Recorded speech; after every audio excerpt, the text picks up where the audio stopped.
Welcome back to Lokad. Today, Joannes and I are joined by Philippe Auinger. He's the founder of Career Companion, and today he joins us to share his insight on a very important question, one that sits right at the crossroads between personal development and hardcore analytics. And that question is, what exactly makes someone good at supply chain? Now, before we get started, you know the drill. Subscribe to the YouTube channel and follow us on LinkedIn. And with that promotion out of the way, I give you today's conversation with Philippe Auinger.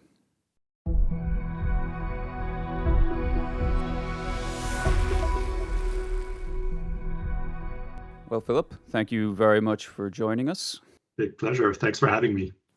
It's been a while in the making, but before we get into the conversation proper between you and Joannes, could you please introduce yourself to the audience and explain what it is that Career Companion does? Sure.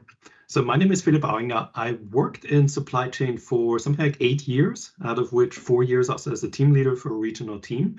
And at one point in my career, I realized that supply chain isn't only about numbers, it's really also about people.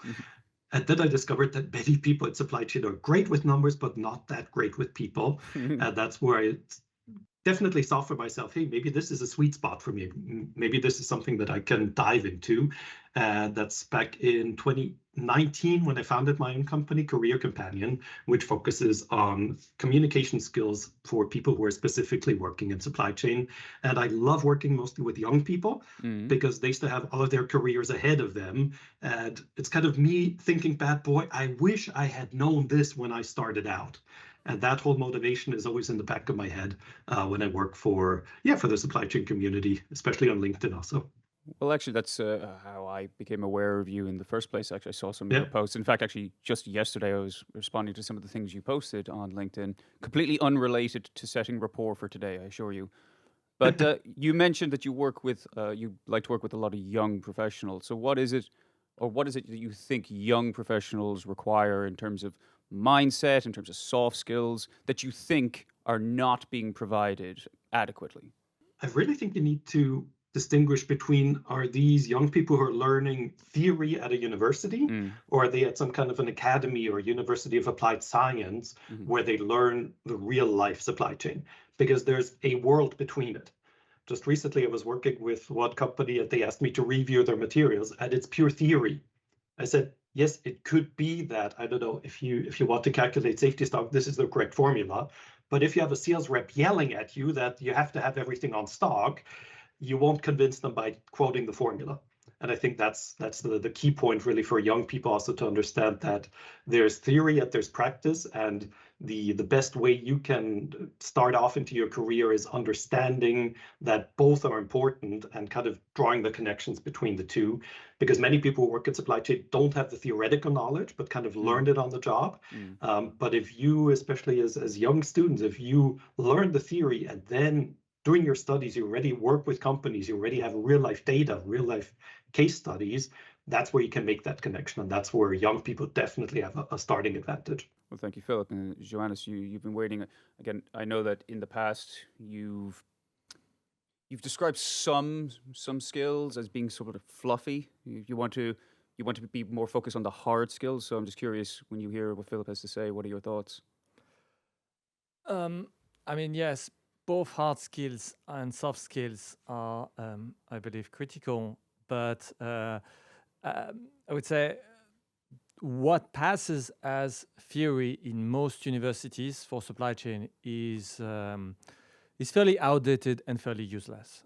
So that I would say the safety stock formulas, for example, are great as nice mathematical puzzles because they have analytical expressions. You use normal distribution, so you can actually write it down. You can actually do a calculation. Another example would be the EOQ, economic order quantity, which can be framed as a second degree polynomial, which has a nice analytical solution. So you can literally write it down and you will have a square root in the middle. Oh yeah, great. So I think, most of it is things that are first, it is technical, but it is also a little bit trivia rather than deep technical knowledge. It is relatively shallow. It is not things that are very, very useful.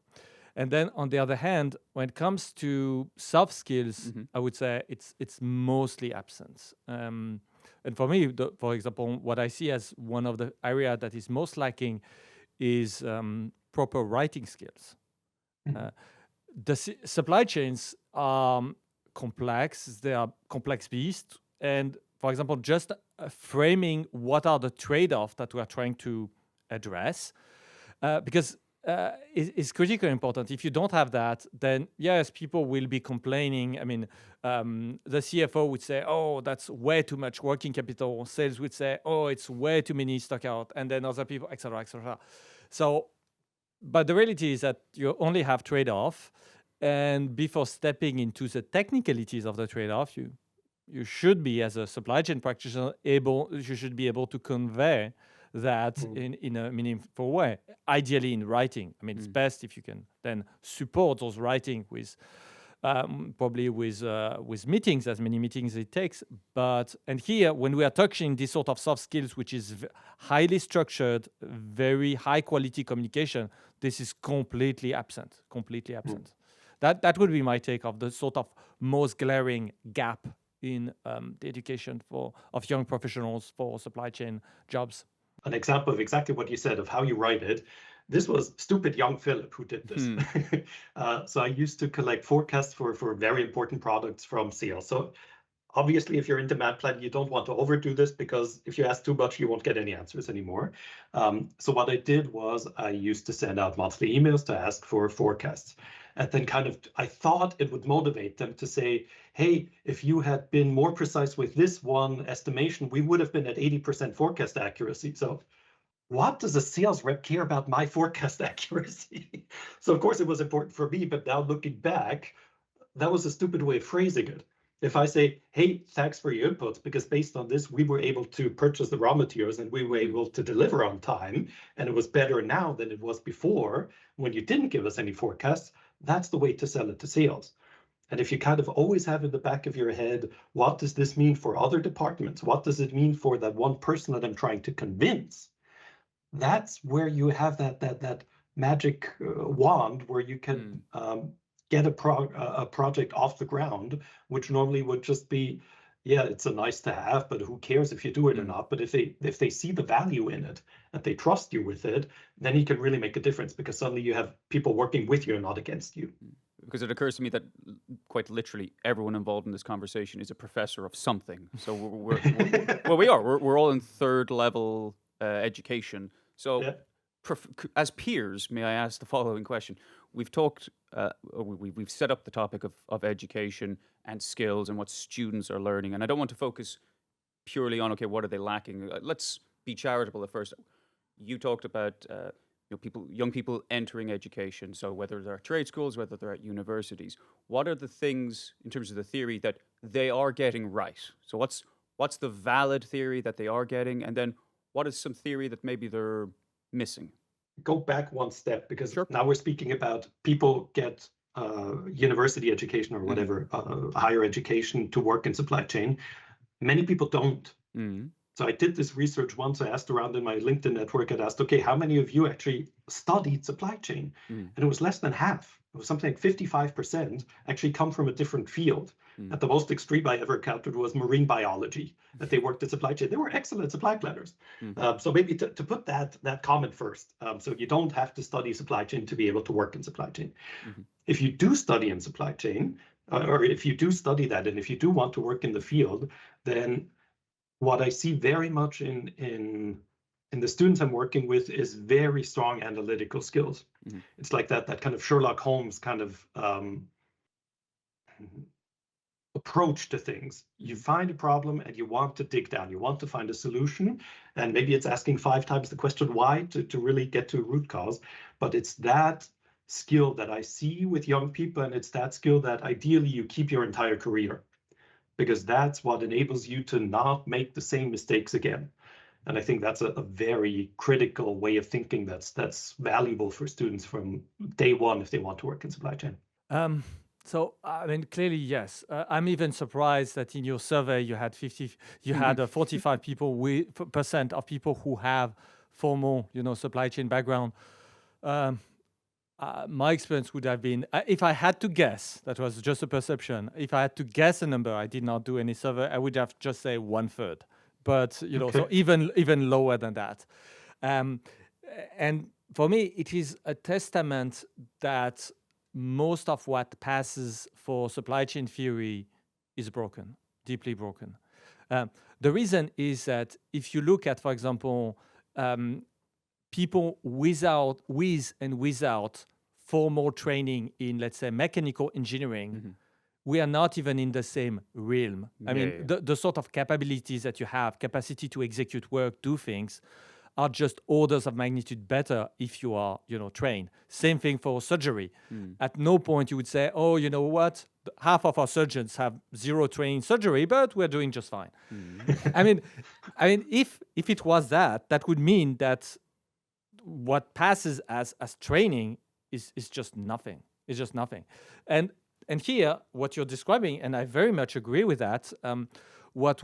Those people, in fact, who succeed without any training, what they have is that skills that carry over, analytical skills, I would say capacity to be very diligent, order, I would say organized in their work schedule, et cetera, et cetera. So you have plenty of things that carry over, and that's very nice. But again, that is something that reflects really poorly on what passes in academia and in many professional training institutions on supply chain. Because again, you would expect people with formal training to be, if we had a true, genuine, very efficient theories, to be an order of magnitude better. It's I mean, again, just think of how many people are self-taught playing violin, and being excellent at it. It's like almost nobody. And even, for basic sports like playing football and whatnot, again, the people who have undergone specific coaching program and mentoring are just not even in the same ladder, than people who don't. So that's, I would say, my perception of this field. And this percentage that you've surveyed, which is very interesting for me, kind of confirmed this intuition.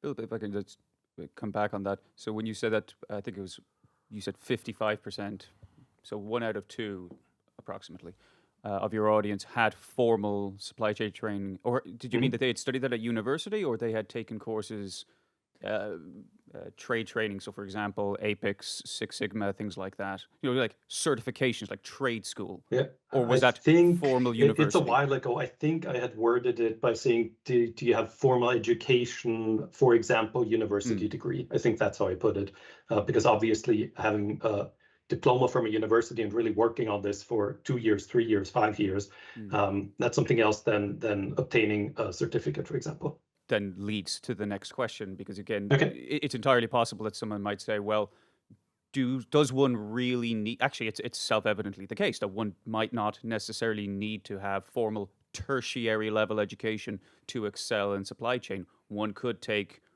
shorter form courses like Six Sigma, like Apex. And again, then the question becomes, is that sufficient in your opinion? Let me rephrase the question again. You may. Not only is it sufficient, is it necessary? Many people contradict me when I say this, but I'm not a big fan of certificates. I have one, 5 levels, very annoying, lots of work to pass that exam. And I remember, like, when I was at school, the pass mark was 50%, and there the pass mark was 93%. So if you had 92.9, I had that once, I missed it by 1 point, then you failed. So it was very, very strict, but the learnings honestly weren't all that great. And especially it was, I won't say the name now, but it was a big American institute that imposed its way of seeing the world on the rest of the world. Disney. But if you're in Europe, you realize many of these things just don't make sense because it's not the same market. It's not the same way we transport goods, for example. So that we had to learn things that we knew were wrong for our own business, but we had to learn them this way to pass the exam. And that's why I think sometimes they're overrated, and at the same time they come with a hefty price tag. So if I had paid for that myself, I would have been very angry about the value I get for money. If it's paid by a company, we were something like 10, 15, 20 people. I mean, that costs dozens of thousands of euros. That's a big number to then say that most people afterwards thought, so, yeah, I learned this, I passed the exam, but I don't feel it was that relevant for my job. If you have no experience whatsoever, that's a good way kind of to catch up the missing education that you had before. If that's the right path for you, it could be right. But if you already studied that, if you already have years of experience on the field, you're just kind of learning the basics, and the basics based on your experience aren't even correct anymore. As you pointed out before, Joannes, sometimes it's just very theoretical, and even the theory is outdated. So again, many people contradict me on that. Well, Joannes, are you one of those people who will contradict Philip on this take? No.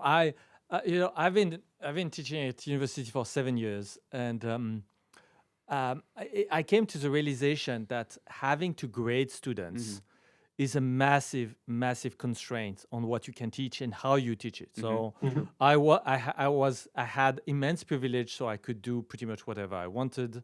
I had an administrative staff that was very lenient on me, so they didn't really care if the way I would grade everybody was, I would say, canonical or not. But the reality is that if you want to do it by the book, then you end up with things that are exactly what you point out, which is if you want to have your grading system, you will focus on some sort of checking whether people can absorb trivia, as opposed to, I believe, skills that are much more interesting but so much more elusive. For example, I was discussing about capacity to write, to present a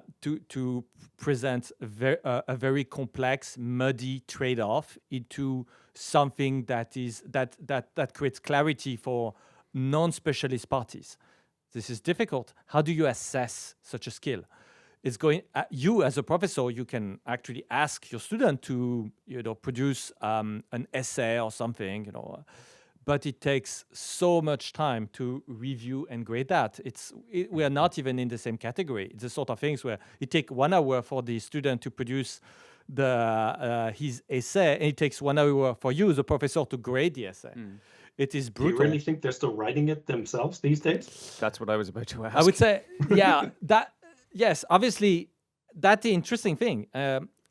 ChatGPT is a fantastic tool, and those LLMs are fantastic tools that I'm using it, and I'm using that also. But the interesting thing is that if you're crap at thinking, you do not think clearly, you will be prompting nonsense, and ChatGPT will happily play along with you.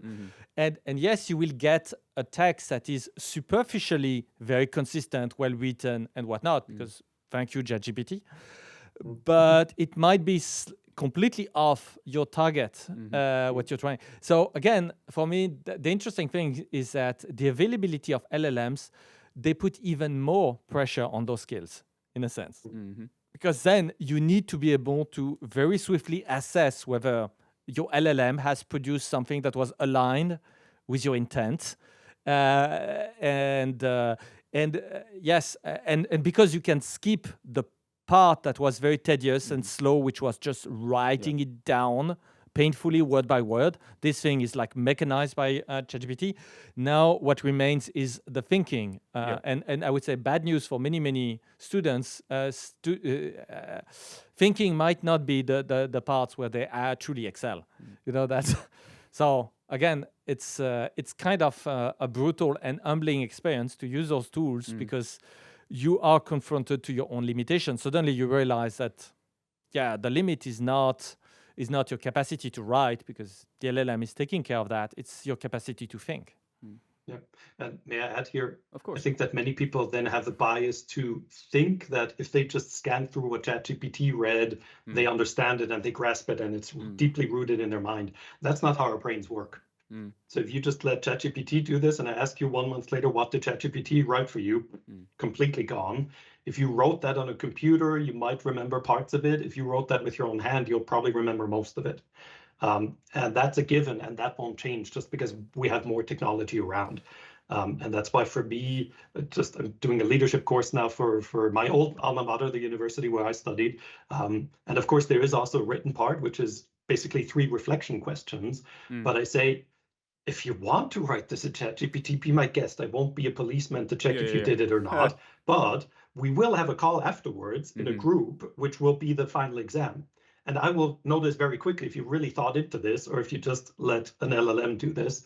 And at the end of the day, even if you cheat through that, or if you're good at passing that oral exam, great for you, but did you really learn something from this, or did you just learn to work around the system and get through this one course with as little effort as possible?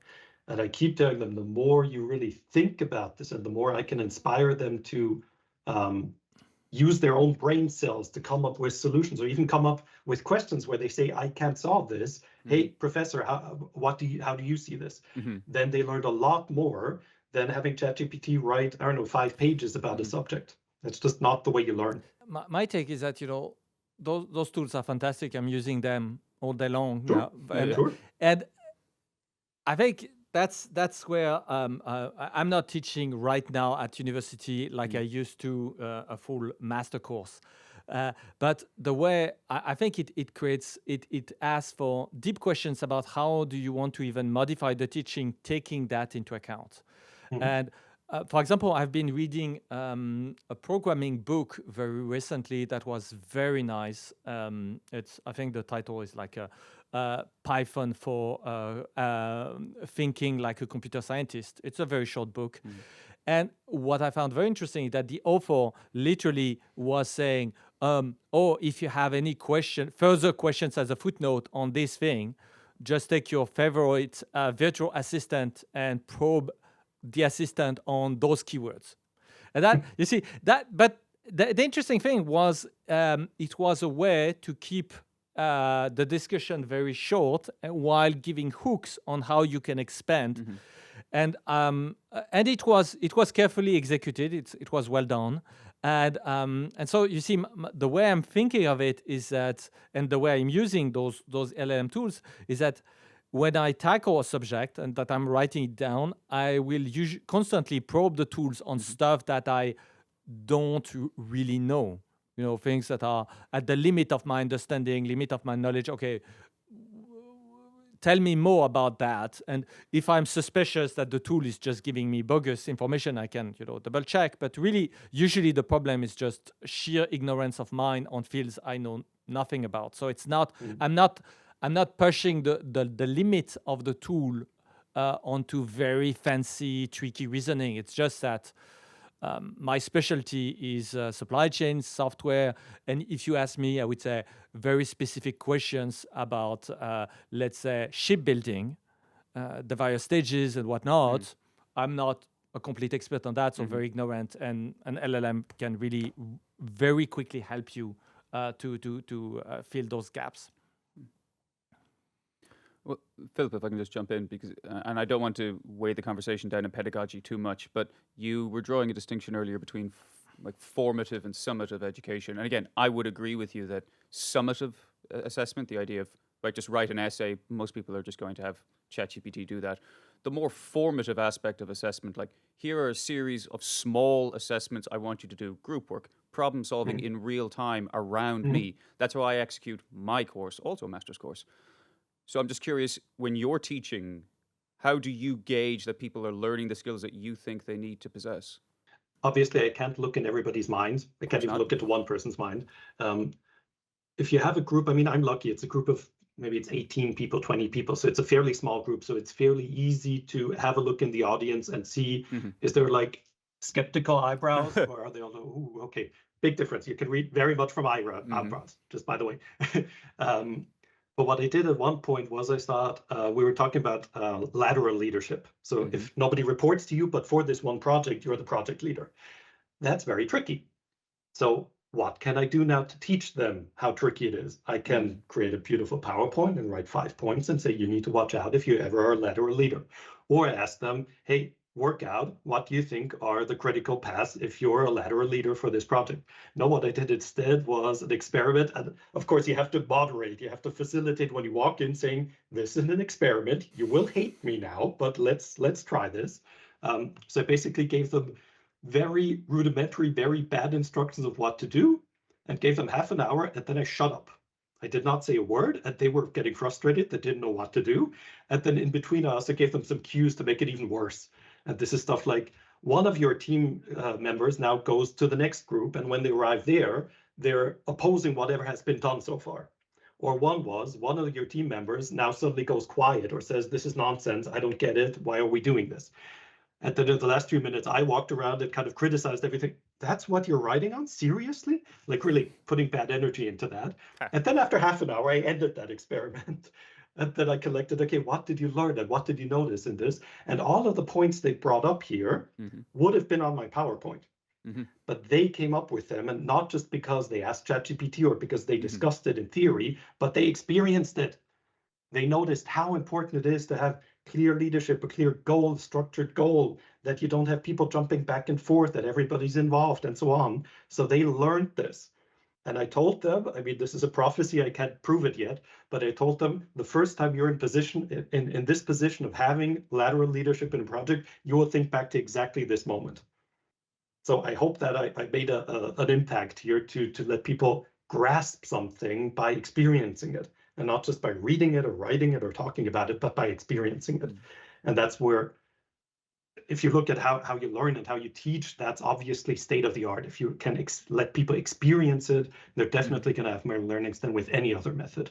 That actually sets up the transition here, because again, we've discussed quite a bit how we prepare people, particularly young people, for careers. In fact, you mentioned leadership problems, and then that actually sets up the next point, which is, Philip, in your experience, what are the biggest problems that you've noted young people have when they transition from studying supply chain concepts to the real world of actually applying them in a corporate environment? I think the expectations are a major subject. So first of all, kind of judging that yourself, you're so smart now because you have a master's degree in supply chain, so you know it all. And then you have your first day of planning in fast-moving consumer goods. I planned milk products, for example. I had a panic attack in my first week. I ran to the bathroom and splashed cold water on my face and tried to stop crying. And I thought I knew it all. And then I hit the wall of realizing none of what I learned in theory there applies here today, with your boss being angry, the truck driver wanting to know where to load the goods, your sales rep being angry. There were so many things just falling on you, which I wasn't prepared for. At the same time, I think that if you listen to the overall agreement on LinkedIn, for example, everybody is bashing Excel. Oh, it's such an old tool and it's so terrible. Yeah, we'll come to that. But still, most companies are running their supply chains on Excel. And at the same time, most of the time, you're using basic mathematics, which apply also for the next 100 years. And it doesn't matter if you do that with a tool called Excel or with a different tool, you're applying mathematics. And I think that many students that walk out and think, oh, I'm going to big company and everything's going to be AI-driven. No, it won't be. You're going to struggle between having messy data somewhere in an ERP, trying to get that out. And if you're lucky, you can build that into an Excel and try to draw conclusions.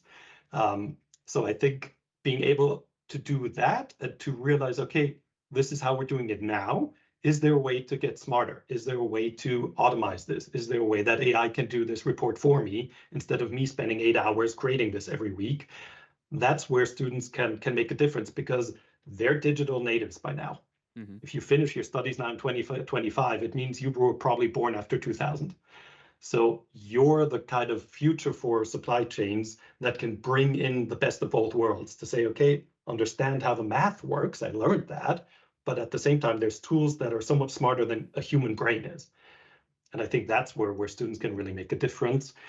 If you're not good at either, you're in trouble. So if you can't do any math in your head, if you can't double check if what ChatGPT or whatever tool is presenting to you, if you can't plausibilize, if that's a word, if you can't sense check that these numbers make sense, you're in trouble, because you will blindly report, look what my tool just said, my tool is so great.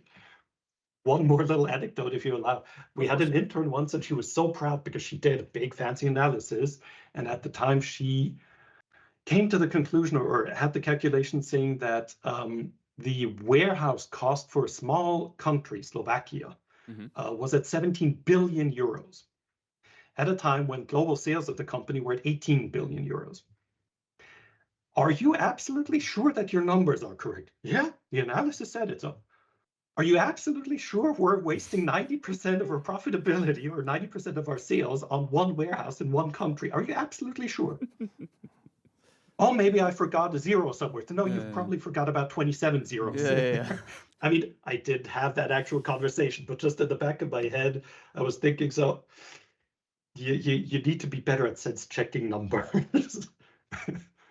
Well, Joannes, I mean, you've been auditing companies for a long time. You've been running one for 16 years. I'm sure you have similar stories of people or challenges where people who studied suddenly transitioned to work. I mean, yeah, although you see, the statement about digital natives, I would say yes and no. In a sense of, yes, the younger generations are not hostile to, a computer. So we are indeed, but nowadays, you have to go for a very ancient, like a 65 plus years supply chain director to find someone who is not at ease with, a PC and dealing with spreadsheets and whatnot. Maybe you will find some younger, but overall, I would say yes.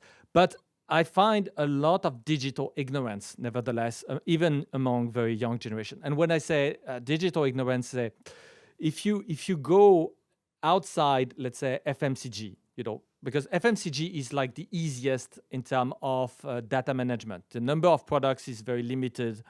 So you have high volumes, few products.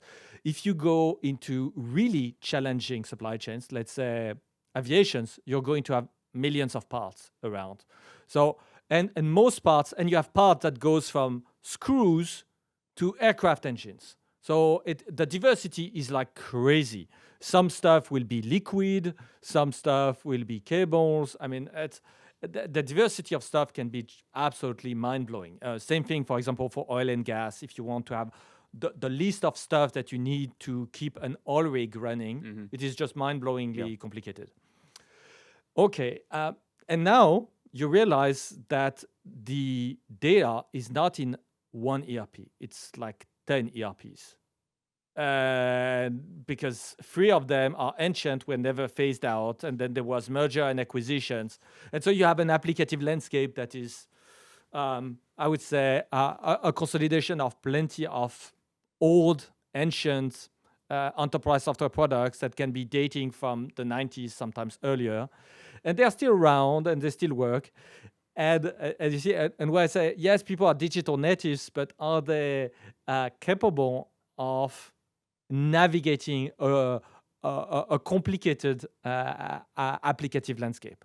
And that's really a lot more demanding than just being able to fire an Excel spreadsheet and copy paste a few numbers. And what I see is that too frequently, as soon as people face difficulties, they would drop the ball and pass it to IT. And then IT has a 4 years backlog. And so you see, yes, if IT can compose this SQL query for you, they can. They will be doing that in 2 years from now or something.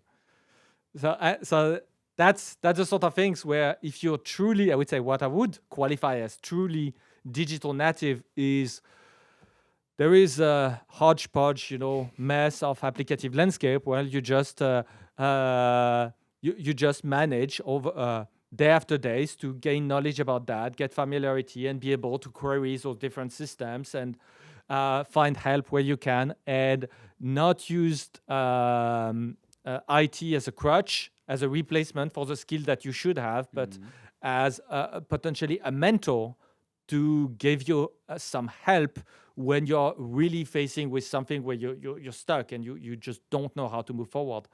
But again, as a mentor, not as your as a sort of colleague that will do your work for you just 2 years from now. Well, again, we've mentioned skills a little bit, and I just want to try something slightly different this time, given present company. So what I've done is I've curated a list of a few skills. And what I'd like to do is I'm just going to pitch them to each of you. And you simply tell me, are they a must-have or a nice to have, but not necessarily critical. And then you can just quickly explain why. So I'm going to start with one of the most obvious, and I will start with you, Philip. So must-have or nice to have, Excel. For the past, absolute must to have. For the future, nice to have. Okay, why? Because obviously, if you look at when Excel was introduced, I would guess that was in the 90s.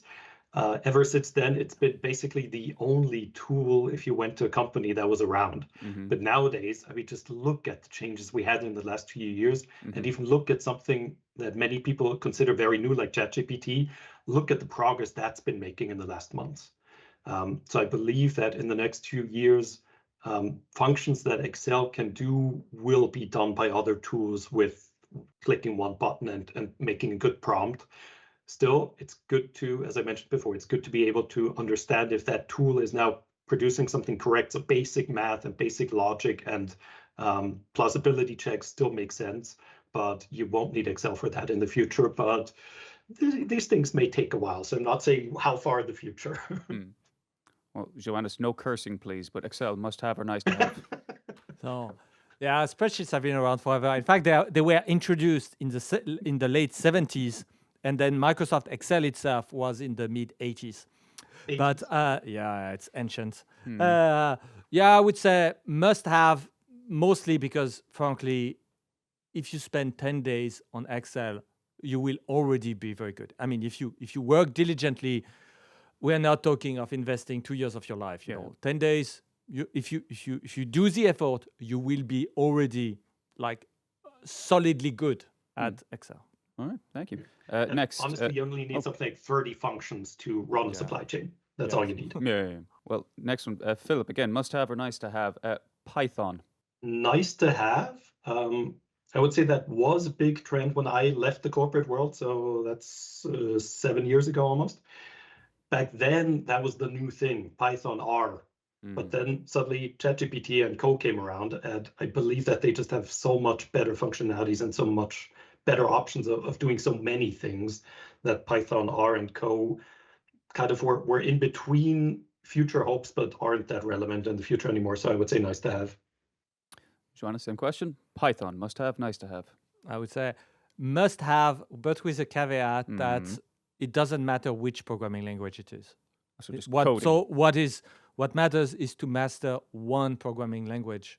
Doesn't matter which one, because it gives you the sort of mindset of what a computer can actually execute. So suddenly you can differentiate between, this thing can have like an analytical resolution that an algorithm will execute, and I will get this calculation, versus a problem where no, it's like super fuzzy. Maybe an LLM can give me an answer, but fundamentally this is not something that belongs to the realm of things that are computable. So I think knowing at least one programming language, doesn't matter which one, it doesn't have to be fancy, but I think it's very important to master programming, at least the basics of it in any language, doesn't matter which one. All right, thank you. Philip, must have, nice to have, Power BI or any data visualization tools. Data visualization, absolutely. Very, very important. We were mentioning before, if you want to convince other people, a number graveyard, like a big spreadsheet, will not convince people. If you put that into a graph, suddenly you see things. I don't think Power BI is necessary for, let's say, any person working in supply chain, but I do think it's good to have a department that deals with this sort of stuff. So to have those geeks who are able to create amazing Excel sheets that standard users cannot, and kind of treat them as like a decision support department. I think, is it Nestle? One of the companies calls their, I think it's their data analytics department, decision support. And if you put Power BI into a team of people who understand supply chain and who create reports that then the rest of the company use, that's very, very valuable. But again, I don't think everybody working in supply chain needs that. So it's a nice to have. Joannes, same question. Must have, nice to have, Power BI. Yeah, I would say mostly nice to have. Again, here, that's the sort of things where not having the concepts in mind won't really prevent you from getting the proper guidance from ChatGPT. See, that's where when I was comparing Python, nice to have or whatnot, if you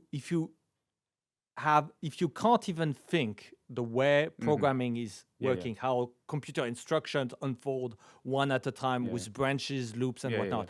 If those things are absent, you will struggle like hell to even be able to get an answer from ChatGPT that makes sense. For visualization, I would say if you don't have the sort of slice and dice primitives in your mind, or if you don't know that things are called, bar charts, line charts, pie charts, and whatnot, it's kind of fine. The tool, because it's very visual, will manage to guide you. So I would say nice to have. I do not see as. I don't think that the concept, if you're too ignorant, if you're somewhat ignorant of those concepts, you should be able to muddle through. That would be my take. So just to clarify, Joannes, you are a native French speaker. A pie chart in French is called a camembert, correct? Yeah. Sorry, that is just. Yes, exactly. We call it a camembert. I have waited 2 years to drop that nugget. Yes. Finally, it has presented itself. Absolutely. That is a deep cut for people who know me. Anyway, sorry. The last one of this segment. So, Philip, must have or nice to have agentic AI. I'm curious to hear what Joannes has to say about that. Must, but it will very quickly devolve into remaining relevant as a digital native. So what do I mean by agents? It's, for example, OpenAI deep research capabilities give you an LLM that has the capacity to look at about 200 pages to give you a primer on a subject. So you have this agent doing a loop, and there are plenty of situations where an LLM can fundamentally call itself to perform an iteration to complete a task that could not be completed with just one completion, one LLM completion. But I believe that's the sort of things that are progressing very fast, and knowing when and how to leverage, where and how you want to leverage those sort of capabilities. It will just be part of, do you know how to use ChatGPT efficiently, or whatever competitor of ChatGPT there is. And again, it's like, for me, this is part of being a relevant digital native, just like being able to use Google Maps, Uber, and whatnot. There are so many apps where if you don't know how to use Google Maps, people would think, oh, it's not very difficult. But again, if you don't even know that the thing exists, then you are at a disadvantage compared to people who are readily using that. But acquiring the skill is fairly straightforward. Think of it as the future version of ChatGPT, where you delegate control over files that are on your computer. Where suddenly this LLM, right now ChatGPT is kind of boxed into a web page that is completely isolated, that was until recently completely isolated from the rest of the universe. Now, ChatGPT is very good at looking at the web. And asking questions before it starts as well. Yes. Clarifying tasks that would help. That's a way to I would say, break the boundaries. And the next boundary that will be broken will be, I grant a ChatGPT access to my local environment, and then ChatGPT can edit files that are on my machine. That will come, and that's where people start thinking about those agents, because you may ask a question that requires more, I would say, iterations, such as, I have 200 Word documents lying in a folder. It's a mess. Create 10 folders or so, a dozen folders, and rearrange appropriately the document that are on my desk. We are not there yet, but I would be willing to bet, quite a few dollars that 1 or 2 years from now, those capabilities will just be mainstream. It's not even very complicated to do. And thus, again, people will be expected to be able to use these sort of things. But again, that will fall under the general umbrella of being a digital native. Well, actually, Philip, on that note, how do you see things like AI, be it agentic or otherwise, but how do you see AI shaping the future of supply chain positions in general? It's exhilarating and very exciting. And at the same time, I'm very afraid that we're going to lose, especially in supply chain and analytical jobs, we're going to lose 50, 60, 70% of available jobs. AI fans will always say, yes, but there will be new jobs that will be created. Yes, that's true, but I doubt that they will be enough to fill these 60% who are now basically out of the job. So obviously there are amazing opportunities that you have with this, but no matter which, or there are few jobs, so really manual jobs, things like I don't know, taking care of elderly or chopping wood and so on, you will not be able to do that with AI. But things when it's about dealing with numbers and making a decision, how much should I buy, how much will we sell, that's going to be replaced very quickly. And I think the key will be to be a person who embraces that change and still is kind of here to coordinate all of this. So these roles will be very sought after, and that's a fairly new concept. So that's why if you're looking at the next years in supply chain, that's what you need to level up when it comes to skills. But overall, generally speaking, for the planet and for humans living and humans who actually want to have jobs, AI is very tricky. So I don't want to paint everything black here, but there's a big risks that come with this. Let's hear your take on this. I've heard it I mean, before, but obviously, Lokad is very much. I mean, we are part of the people who are actually pushing like super strongly for massive degree of automation. My take is that yes, fundamentally, back office jobs will be massively automated. And I believe that supply chain back office jobs that are strictly back office, I mean, Lokad, what we deliver for our clients is massive degree of automation. So that is coming and coming fast. But to the audience, I believe that, and that's what we typically recommend to our clients, I believe that, you see, the old school demand and supply planners was something that was incredibly looking inward. People were trying to look inside the company to find information to project demand and organize purchases and whatnot.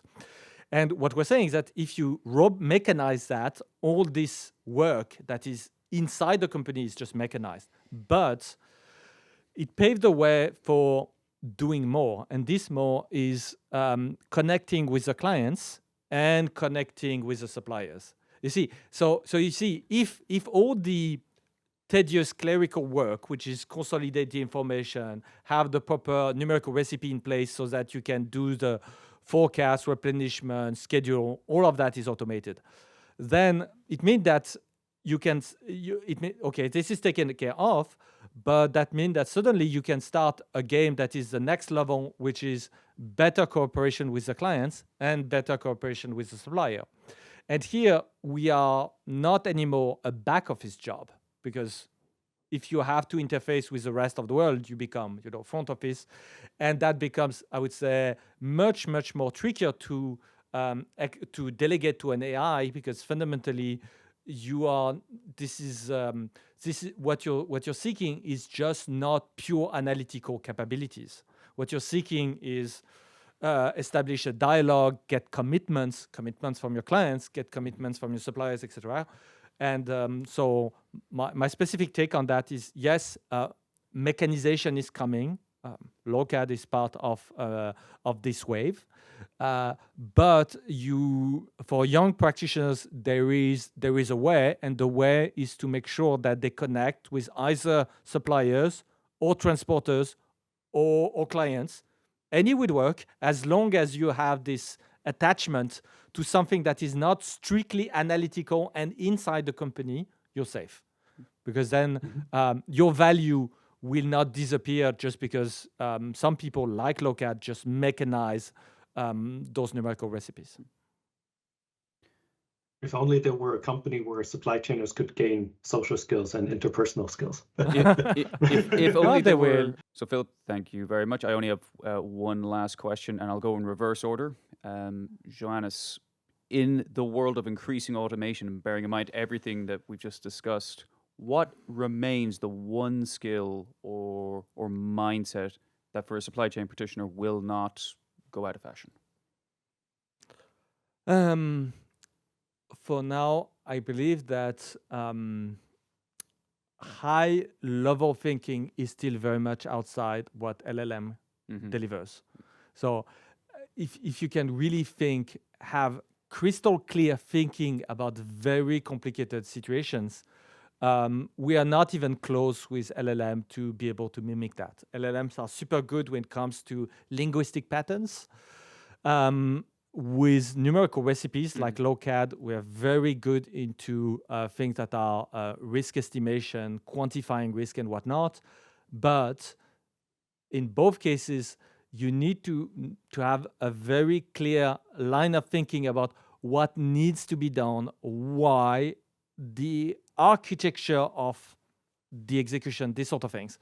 So my suggestion would be cultivate high-level skills. And very frequently, a proxy of that is to just try to think like if you were the supply chain director of your company. Try to think if you were the CEO of the company. Try to have empathy with what are their problems.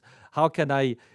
yes, my job is right now to deal with replenishment on this segment, but try to every day try to elevate a little bit what you're doing to embrace the sort of high-level problems that your management might be facing, and that I think will be a sure path to cultivate the sort of high-level thinking that is not going to be automated anytime soon. At least if we look at the sort of software technologies that are being pushed to the market right now. Thank you, Joannes. And Philip, same question. I would say as long as you look at companies and their org charts, so it has names of humans written, as long as we still have that, and there's no robots, there's no R2D2 and HAL and I don't know, Kit written in there, interpersonal skills will be front and center, because that's the only thing that that differentiates us and that can make things possible where machines will say, sorry, you can't have this because this rule didn't apply here. But if you then as a human make a call and say, yeah, I know, but it's really urgent, this is our most important customer, they can make something possible. So it's these interpersonal skills that you definitely need to keep. And they, I feel, are part of a larger, not so much a skill set, but really a mindset of staying curious. Your entire career, you talk to other people, you read industry magazines, you listen, you follow people on LinkedIn, and you understand what's happening these days, what's the future trends. Because it takes a while for these things to happen, but if they happen, then you were able to prepare for them. So obviously, soft skills, they won't change too much, honestly, but everything else, everything around technology, look at what changed in the last 5 years and now project that into the future in 5 years. So yeah, as long as you stay curious and you're willing to learn new things and forget old things that you thought were true but aren't true anymore, you're probably gonna have the right mindset. Yeah. Well, I don't have any further questions. Philip, thank you very much for joining us. It's really been a pleasure. Thanks a lot. All right, well, on that note, gentlemen, I'll draw things to a close. Thank you both, and to everyone else, get back to work.